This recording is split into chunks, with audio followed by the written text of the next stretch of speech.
Hello students, स्वागत है सबका बंसल एकेडमी के ऊपर। स्टूडेंट्स, आज आपके सामने मैं एक हिस्ट्री का इम्पॉर्टेंट टॉपिक लेके आया हूँ। स्टूडेंट्स, आपके एग्जाम के पर्सपेक्टिव से जो भी इम्पॉर्टेंट क्वेश्चन होंगे वो भी हम डिस्कस करेंगे और आज की क्लास में हम डिटेल में समझेंगे कि what is growth of nationalism in India, what is Indian national movement. Students, nationalism की शुरुआत कब हुई थी? अगर हम बात करें कि ग्रोथ ऑफ नेशनलिज्म होता क्या है, नेशनलिज्म आया कैसे, इसको डिटेल में डिस्कस करेंगे। चलिए शुरू करते हैं।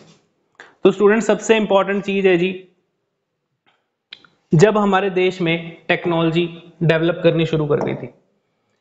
स्टूडेंट्स, सारी की सारी हिस्ट्री आप क्रोनोलॉजी के साथ इंटरलिंक करके समझ सकते हैं, पढ़ सकते हैं। अगर मैं आपको थोड़ा सा आइडिया दूं, ज्यादा डिटेल में नहीं जाते, ये टॉपिक हमारा ग्रोथ ऑफ नेशनलिज्म क्या है। आप सबने पढ़ा हुआ कि 1600 एडी में ब्रिटिशर आए थे।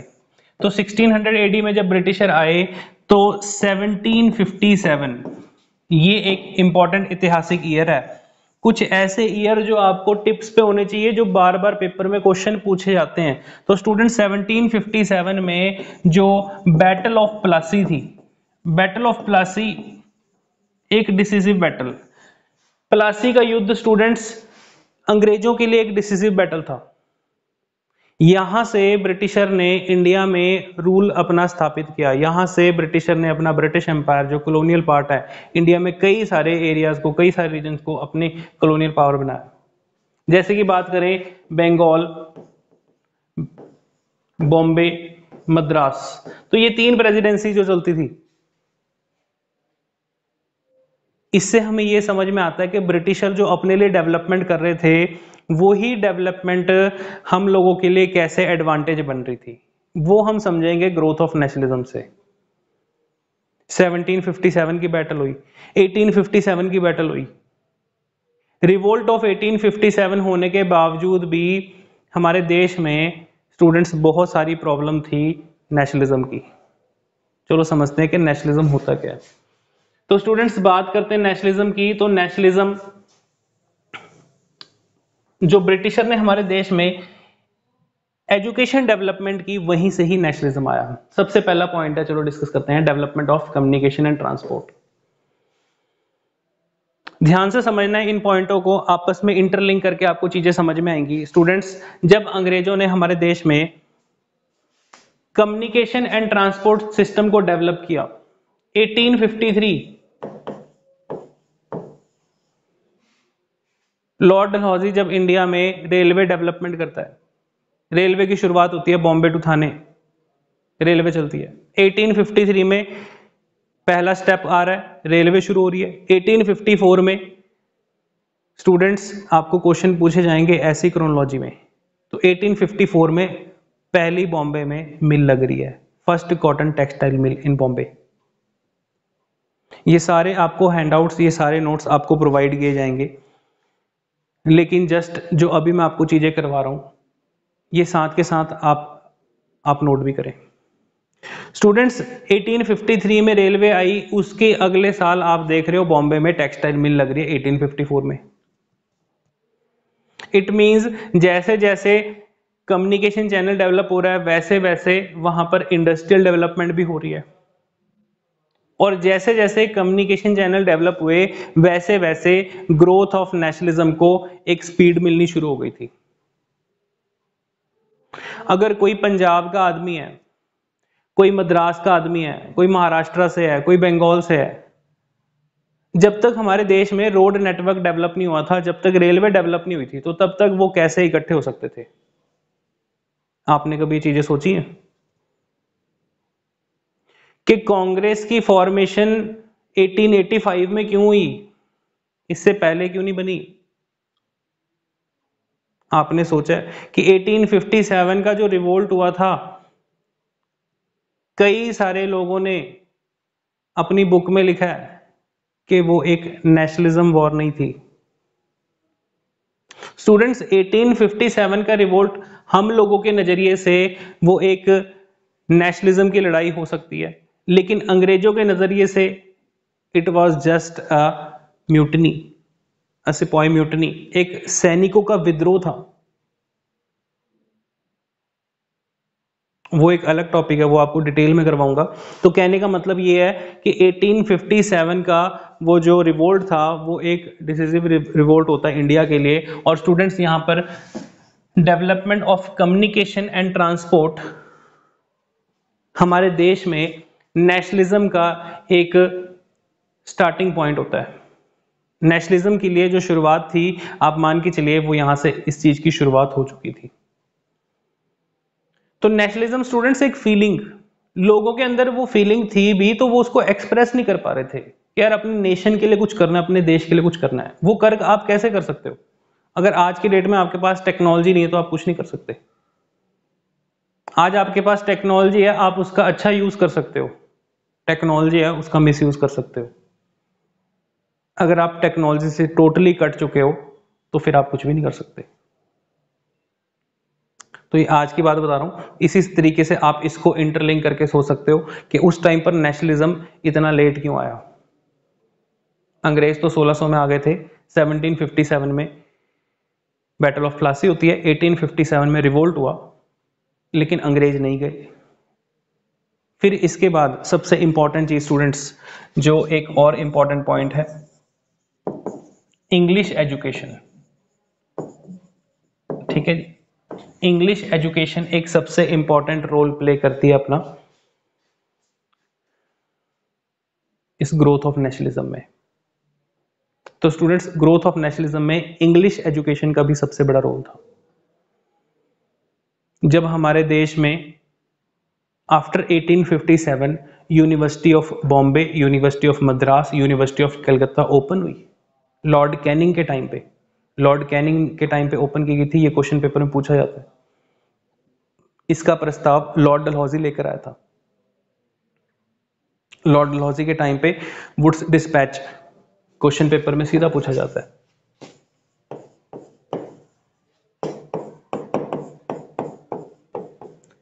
वुड्स डिस्पैच कमेटी बैठी थी जिसने भारत में इंग्लिश एजुकेशन स्प्रेड करने के लिए 1 लाख रुपए सालाना ब्रिटिशर के बजट से देने के लिए ऑर्डर पास कर दिया था। फरमान जारी हो गया कि भाई भारत में 6th क्लास से लेकर 12th स्टैंडर्ड वालों के लिए इंग्लिश कंपलसरी कर दी जाए, और इंग्लिश एजुकेशन जो है इंडिया में अब से सभी बच्चों को कराई जाए। क्यों? क्योंकि इंग्लिश सीखेंगे तो लोअर रैंक पे, लोअर लेवल पे क्लर्क, कांस्टेबल्स, पुलिस ऑफिसर जो नियुक्त किए जाएंगे इंडियंस, उनको इंग्लिश आनी चाहिए, कम्युनिकेशन में दिक्कत नहीं होनी चाहिए। तो इंग्लिश हमारे लिए एडवांटेज कैसे बनती है?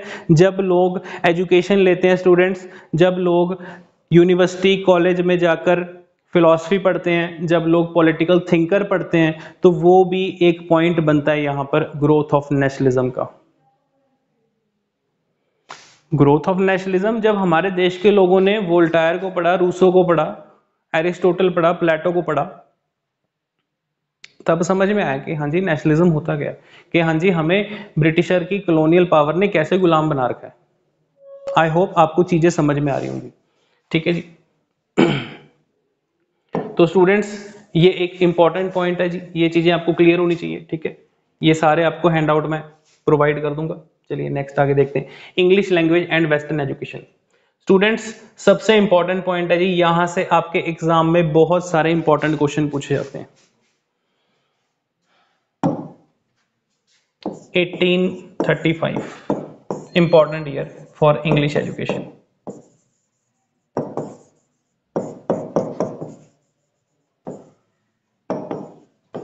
इंग्लिश एजुकेशन के लिए 1835 लॉर्ड मैकॉले भारत आता है, और वो कहता है कि इंडिया में इंग्लिश एजुकेशन हमें स्प्रेड करनी चाहिए। तो इंग्लिश एजुकेशन जो है उसको हमारे बहुत सारे जो सोशल रिलीजियस रिफॉर्मर्स थे उन्होंने कहा अच्छी चीज है।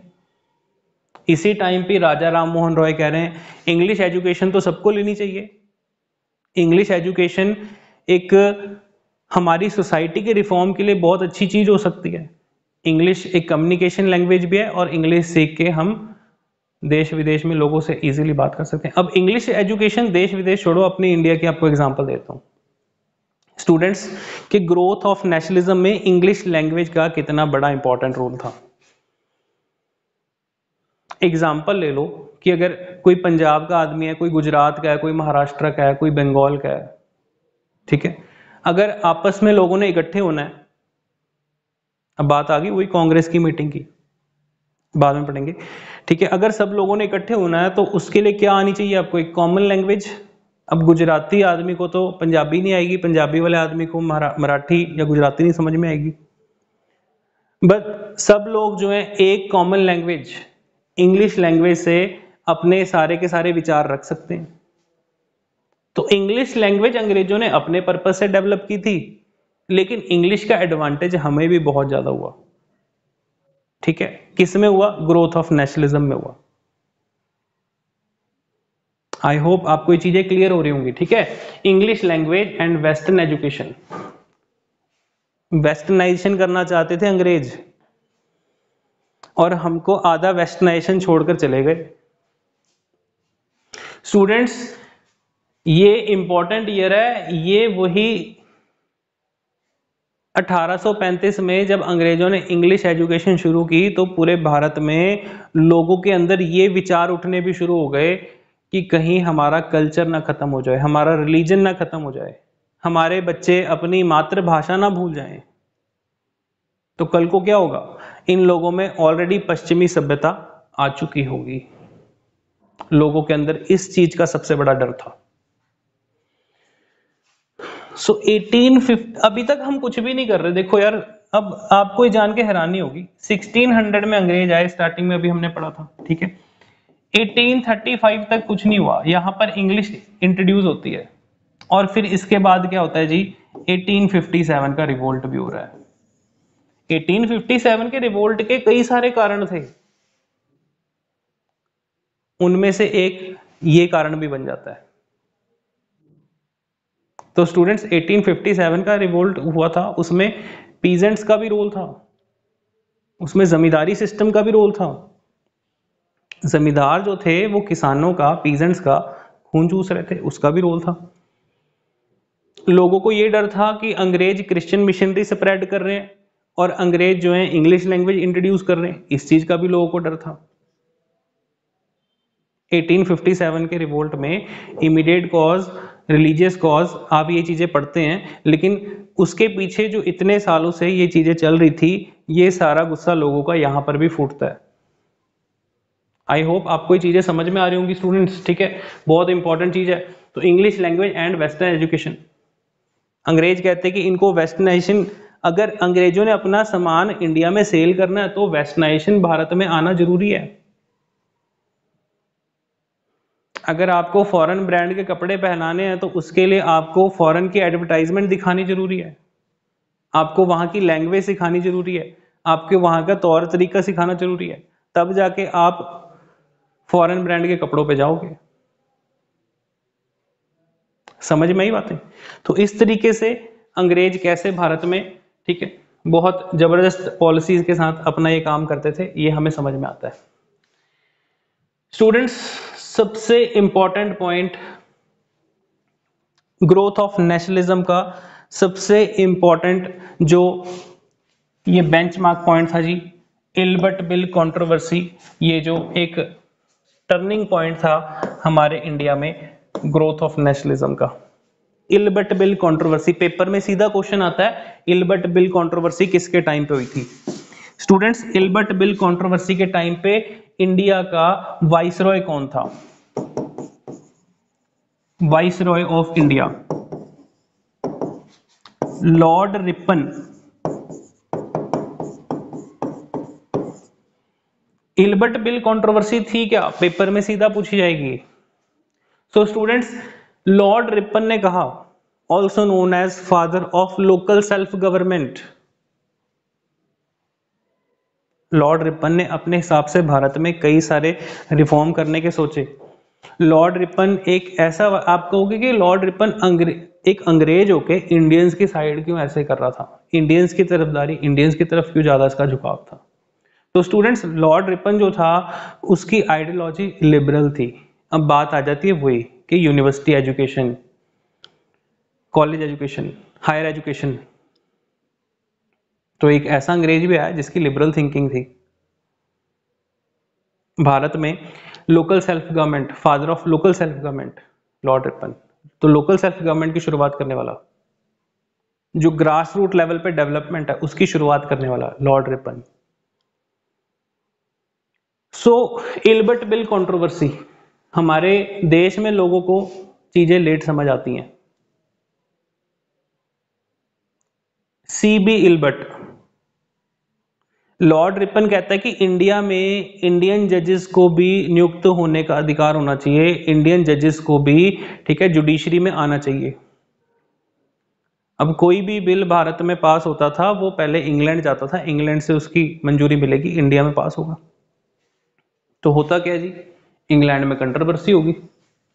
तो सीबी इल्बर्ट जो था जी, ठीक है, सीबी इल्बर्ट ये कहता है जी ये आदमी तो काम खराब कर रहा है, लॉर्ड रिपन तो इंडिया में जाके इंडियंस की तरफदारी वाला हो गया, ये तो इंडिया में इंडियंस लोगों के लिए इतनी भलाई के काम करेगा तो कल को हमारा मुश्किल हो जाएगा। कहता है ये क्या बात कर रहा है, कहता है इंडिया में इंडियन जजेस को भी रिक्रूट होना चाहिए जुडिशरी सिस्टम में।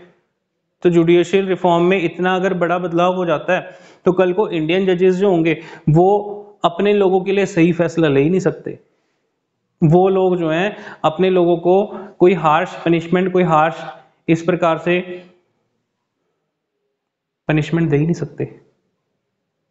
ये कंट्रोवर्सी के बाद स्टूडेंट्स लॉर्ड रिपन को वापस बुला लिया गया था। तो यहां पर लेकिन ये दिमाग की बत्ती जला देता है। तो इंडियंस के साथ डिस्क्रिमिनेशन हर लेवल पे हो रहा था। चौरी चौरा इंसिडेंट होता है स्टूडेंट्स, वहां पर पुलिस स्टेशन को आग लगाई जाती है, वहां पर सारे के सारे जो इंडियन पुलिस कर्मचारी होते हैं सारे के सारे पुलिस स्टेशन में लोअर रैंक पे सारे इंडियन होते थे। एसएचओ हो गया, एएसआई हो गया, सब इंस्पेक्टर हो गया, कांस्टेबल्स हो गए, हेड कांस्टेबल्स हो गए। तो एक थाने के अंदर सारे के सारे ये इंडियन ही होते थे। ब्रिटिशर ऊपर कमिश्नरेट सिस्टम पे। तो इन चीजों को समझने में इतना समय लग गया। यहां पर ग्रोथ ऑफ नेशनलिज्म तेज होती है। तो स्टूडेंट्स लॉर्ड रिपन के बाद लॉर्ड डफरिन जो है वो इंडिया का नेक्स्ट जब गवर्नर जनरल बनता है, वाइसरॉय ऑफ इंडिया, उस टाइम पे जो है कांग्रेस फॉर्म होती है। अब कांग्रेस जो पॉलिटिकल पार्टी थी स्टूडेंट्स आपको भी पता है उसमें सारे के सारे एलीट सोसाइटी के लोग थे, सारे के सारे पढ़े लिखे लोग थे। कांग्रेस के ऊपर पूरा एक अलग सेशन जिसमें आपको बहुत सारे इंपॉर्टेंट क्वेश्चन देखने को मिलते हैं कि जो पहली बार जनगण मन किस सेशन में गाया गया, पहली बार वंदे मातरम किस सेशन में हुआ, पहली बार स्वराज शब्द किस सेशन में हुआ, 1919 जब गवर्नमेंट ऑफ इंडिया एक्ट आया, जब रॉल्ट एक्ट आया, जलियांवाला बाग इंसिडेंट हुआ, उस समय कांग्रेस पार्टी का प्रेसिडेंट कौन था। ऐसे क्वेश्चन पेपर में कांग्रेस के भी आपको पूछे जाएंगे। तो ये सारी चीजें ठीक है हम डिटेल में पढ़ेंगे। नेक्स्ट आ जाओ जी, social and religious movement of the 19th century. हाँ जी, अब स्टूडेंट्स ग्रोथ ऑफ नेशनलिज्म में सबसे बड़ा योगदान सोशल रिलीजियस रिफॉर्म्स का था। सोशल रिलीजियस मूवमेंट जो 19th सेंचुरी में चली। स्टूडेंट्स ब्रह्मो समाज,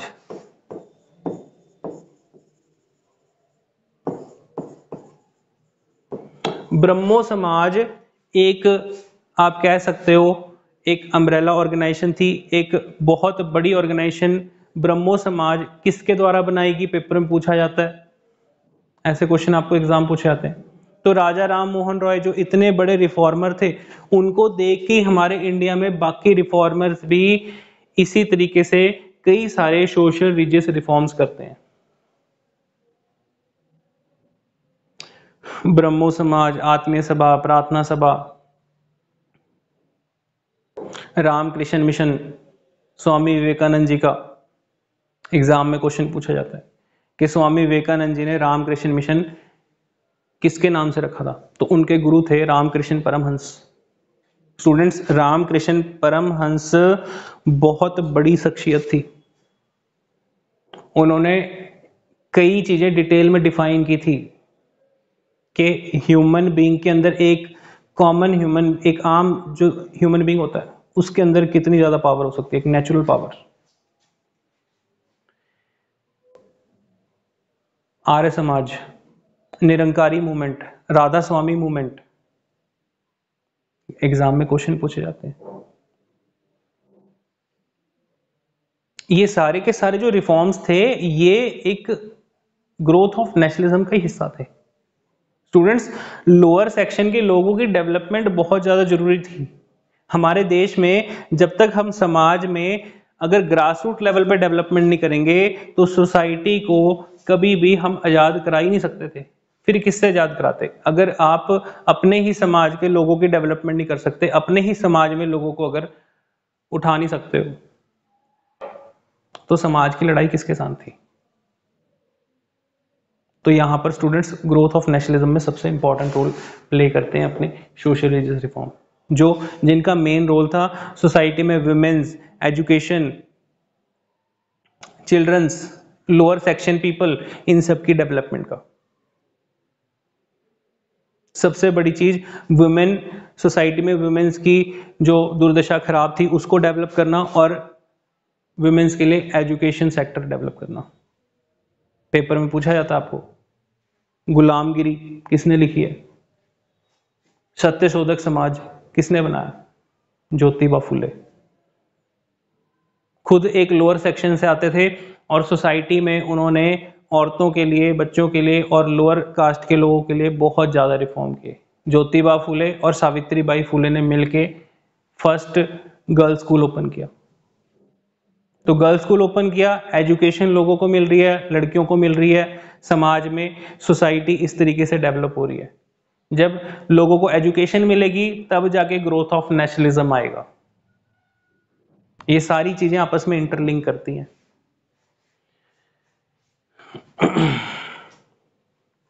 तो आई होप स्टूडेंट्स आपको चीजें समझ में आ रही होंगी। बाद में इन चीजों के हैंडआउट्स आपको मैं प्रोवाइड करूंगा, ठीक है जी। उसके बाद स्टूडेंट्स आगे ध्यान से समझो जी, इकोनॉमिक एक्सप्लॉयटेशन जो सबसे बड़ी चीज थी बाय ब्रिटिशर्स। लो जी, इकोनॉमिक एक्सप्लॉयटेशन के बारे में दादा भाई नौरोजी क्या कहते हैं? स्टूडेंट्स, दादा भाई Naoroji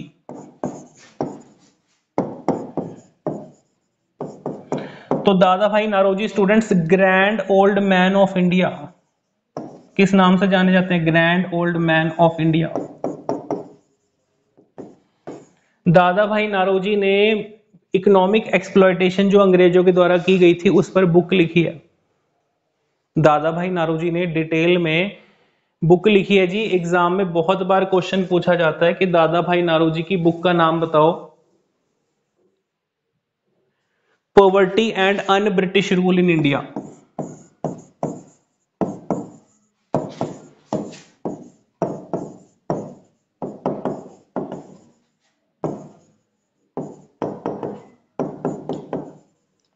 poverty and un British rule in India.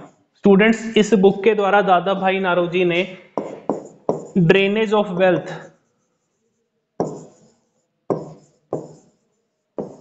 कि कैसे भारत का पैसा, कैसे हमारे देश की सारी संपत्ति, कैसे हमारे देश के रिसोर्सेज अंग्रेज चूस रहे थे। अंग्रेज यहां से लेकर यूरोप जाते थे। स्टूडेंट्स, हमारे देश में कमर्शियल फार्मिंग किसने शुरू करवाई? ब्रिटिशर ने। Permanent settlement, lord Cornwallis. Zamindari system के नाम से भी जानी जाती है। एक जमींदार नियुक्त कर दिया और अंग्रेज जबरदस्ती कह रहे हैं कि किसानों से आपने यही फसल उगवानी है, थोड़ा सा लालच दो और ये काम करवाओ। तो किसानों से जबरदस्ती कॉटन, अपना जूट, कॉफी, टी, ओपियम, अफीम की खेती करवा रहे थे। इंडिगो, सबसे पहले इंडिगो रिवोल्ट इसीलिए किसान कर रहे हैं। बार बार एक ही खेती करने से उनकी जमीन बंजर हो रही है। तो स्टार्टिंग में तो जो भोले भाले किसान थे उनको फंसा लेते थे अपनी बातों में, लेकिन बाद में जाकर जब अंग्रेजों को लगता था कि हाँ भाई ये जो जमींदार है तो ज्यादा ही एक्सप्लॉयटेशन कर रहे हैं, अंग्रेजों ने जमींदारों से कहना है कि हमको पैसा लाके दो, हमें कलेक्ट करके दो पैसा। जमींदार एज अ सभी विलेजर से टैक्स कलेक्टर की तरह काम करते थे, लेकिन जमींदार इतने ज्यादा हार्श, इतने ज्यादा किसानों को परेशान करते थे, इतना ज्यादा एक्सप्लॉइट करते थे, वही कारण बनता है बाद में 1857 के रिपोर्ट का। सिंपल सी बात है। अब आपको चीजें समझ में आ रही होंगी। अब ये सारी चीजें दादा भाई नारोजी ने अपनी बुक में भी लिखी है। इकोनॉमिक एक्सप्लॉयटेशन स्टूडेंट, सबसे ज्यादा एक्सप्लॉइट अंग्रेजों ने बंगाल को किया था। सबसे ज्यादा एक्सप्लॉयटेशन बंगाल के रिसोर्सेज की हुई थी। सबसे ज्यादा ईस्ट इंडिया कंपनी बंगाल में चल रही थी। इंडिगो रिवोल्ट बंगाल में हुआ था, और बंगाल के ही लोगों में सबसे ज्यादा नेशनलिज्म आपको देखने को मिलेगा। सुरेंद्रनाथ बनर्जी, सुभाष चंद्र बोस, रास बिहारी बोस, रास बिहारी घोष, खुदीराम बोस। तो स्टूडेंट, सबसे ज्यादा आपने ये चीजें नोटिस की कि सबसे ज्यादा बंगाल के लोगों में नेशनलिज्म क्यों देखने को मिला, सबसे ज्यादा एक्सप्लॉयटेशन बंगाल की हुई थी। दादा भाई नारोजी एक बहुत बड़ी पारसी बिजनेसमैन फैमिली से आते थे, और स्टूडेंट्स पहले इंडियन थे जो इंग्लैंड की पार्लियामेंट में सिलेक्ट हुए थे। इंग्लैंड की पार्लियामेंट में मेंबर ऑफ पार्लियामेंट दादा भाई नारोजी के इंग्लैंड में भी बिजनेस चल रहे थे, और बहुत ज्यादा एजुकेटेड पर्सन। तो इंग्लैंड की पार्लियामेंट में जब पहली बार अपनी स्पीच देते हैं तो वो अपनी स्पीच की शुरुआत करते हैं कि you Britishers are great person, you are the reformers of the society. अंग्रेज खुश हो जाते हैं, कहते हैं भाई ये तो हमारी तारीफ कर रहा आदमी, कहते हैं कि तुम तो बहुत अच्छे आदमी हो। ठीक है, दादा भाई नारोजी अंग्रेजों के लिए कह रहे हैं तुम तो समाज सुधारक बन रहे हो खुद को। अंग्रेज खुश हो जाते हैं। अगली लाइन में कहते हैं कि ये सब कुछ तुम अपने लिए सीमित रख रहे हो, ये सब चीजें तुम्हारे अपने लोगों तक के लिए सीमित हैं, तुम इंडियंस को कितना ज्यादा एक्सप्लॉइट कर रहे हो, तुम हमारे देश को कितना एक्सप्लॉइट कर रहे हो। वहां की पार्लियामेंट में हाहाकार मच गया कि भाई ये इंसान क्या बोल रहा है, क्योंकि स्टूडेंट्स वहां पर सबको बोलने की आजादी। ठीक है, इसीलिए तो इंग्लैंड में कोई भी पर्सन आप कहोगे दादा भाई नारोजी कैसे सिलेक्ट हुए, वहां पर इक्वेलिटी। ठीक है, लोगों में इक्वेलिटी का दर्जा, जो अगर कोई भी पर्सन वहां पर इलेक्शन लड़के जीत के वहां का मेंबर ऑफ पार्लियामेंट बन सकता, तो दादा भाई नारोजी बने ऐसे। आज भी दादा भाई नारोजी का वहां पर घर है। तो दादा भाई नारोजी जो थे, उन्होंने अपनी स्पीच जब ये दी, तो अब ये जो अपना भाषण दे रहे हैं वहां पर, तो अगले दिन ये सारा कुछ इंग्लैंड के अखबारों में प्रिंट होना था। मतलब कि अंग्रेजों की बहुत ज्यादा बेइज्जती की। बेइज्जती क्या की, अंग्रेजों को उनको आईना दिखाया, उनको शीशा दिखाया दादा भाई नारोजी ने।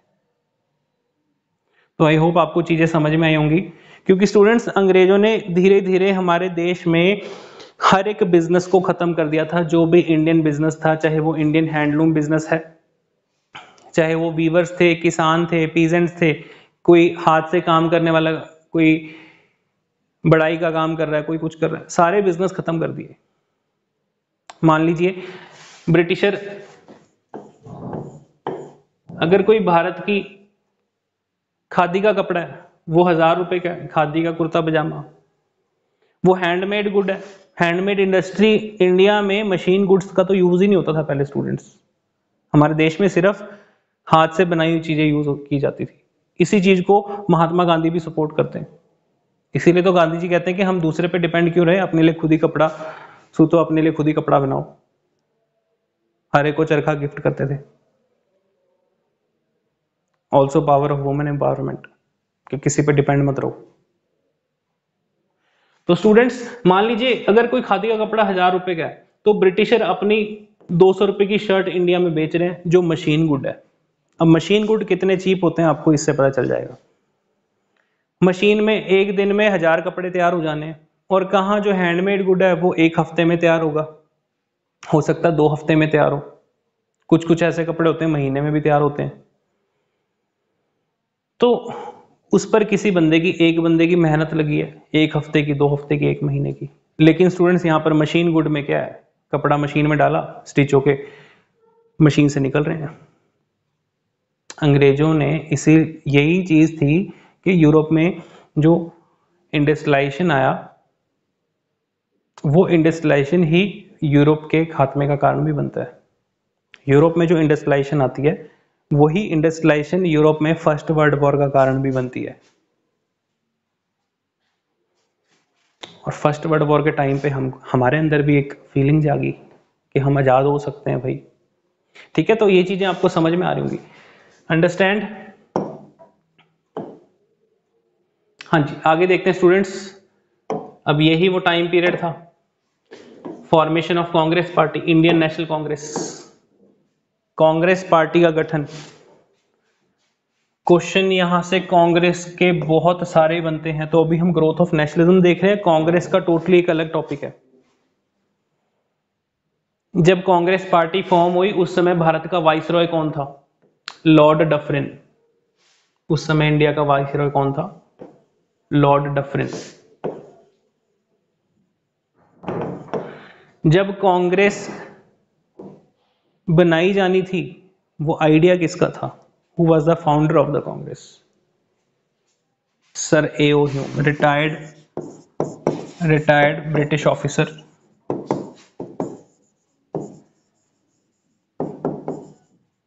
A.O. Hume, Allan Octavian Hume. So students, इससे हमें यह पता चलता है कि जो कांग्रेस बनाई गई थी वो भी अंग्रेजों की सोची समझी साजिश के तहत बनाई गई थी। किस्म से 1857 का विद्रोह होता है, 1857 का रिवोल्ट होता है। अंग्रेज इस रिवोल्ट से भी डर गए थे। अंग्रेज कहते कि ऐसा ही कोई रिवोल्ट दोबारा हमारे ऊपर ना हो, इसलिए हम क्या करते हैं, इंडियंस की डेवलपमेंट के लिए एक पार्टी बनाते हैं। इंडियंस को लगना चाहिए कि हाँ, हमारी डेवलपमेंट हो रही है, हमारी भलाई हो रही है, अंग्रेज तो हमारी भलाई के लिए आए हैं सच में। तो अपने आप को अंग्रेज किसी भी देश में जाते थे ऐसे ही ट्रीट करते थे, हम आप लोगों की भलाई के लिए आ रखे, हमको भगवान ने आपकी भलाई के लिए भेजा है। तो हमारे इंडिया के भोले भाले लोग हाथ जोड़ के खड़े होते थे, हाँ जी सच में हमारी भलाई के लिए आए हैं। तो स्टूडेंट्स, कांग्रेस पार्टी फॉर्म की थी as a safety wall. British इसे कहते थे कि भाई कल को हमारे ऊपर कोई खतरा ना आ जाए तो क्या करो, उठाकर कांग्रेस पार्टी बना दो। सो कांग्रेस की मीटिंग होती है, पहला सेशन, फर्स्ट सेशन बॉम्बे। अंग्रेज कुछ नहीं करते, एक मीटिंग बुलवाते हैं जहां पर सभी इंडियंस को इनवाइट किया जाता है। उनमें से एक इंडियंस को उठा के प्रेसिडेंट बना दिया जाता है। WC बनर्जी, उमेश चंद्र बनर्जी को इसका प्रेसिडेंट बना दिया गया था। तो फर्स्ट प्रेसिडेंट, तो स्टूडेंट्स बहुत सारे क्वेश्चन है कांग्रेस के।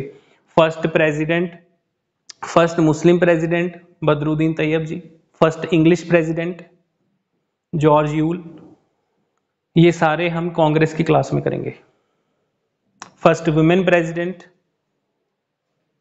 एनी बेसेंट कब बनी, ये क्वेश्चन पेपर में पूछा जाता है। First Indian women president Sarojini Naidu कब बनती हैं। महात्मा गांधी जी कब कांग्रेस पार्टी के प्रेसिडेंट थे, किस सेशन में थे, किस ईयर बने। ये सारे कांग्रेस से रिलेटेड इंपॉर्टेंट क्वेश्चन है, इसकी पूरी अलग क्लास होगी। तो कांग्रेस के बारे में डिटेल में अलग क्वेश्चन, अलग क्लास में पढ़ेंगे हम। सुभाष चंद्र बोस किस सेशन में हेड बने। सुभाष चंद्र बोस ने कांग्रेस छोड़ के फिर अपनी फॉरवर्ड ब्लॉक पार्टी बनाई।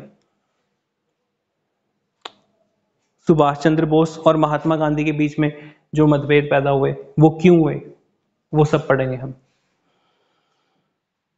तो स्टूडेंट्स, आई होप आपको चीजें समझ में आई होंगी, ये चीजें आपको क्लियर हो गई होंगी। बाकी जो कुछ मैंने आपको करवाया, ठीक है, इनके आपको नोट्स जो हैं वो प्रोवाइड हो जाएंगे। ठीक है, ये हैंडआउट्स आपको मिल जाएंगे, ये भी आप पढ़ सकते हो। ठीक है, इसके अलावा स्टूडेंट्स आपको कंप्लीट जो ऑनलाइन कोर्स है वो मेरे द्वारा आपको कराया जाएगा। तो आई होप आपको वीडियो अच्छी लगी होगी। वीडियो लाइक जरूर करके जाना, चैनल को सब्सक्राइब करें। Thank you.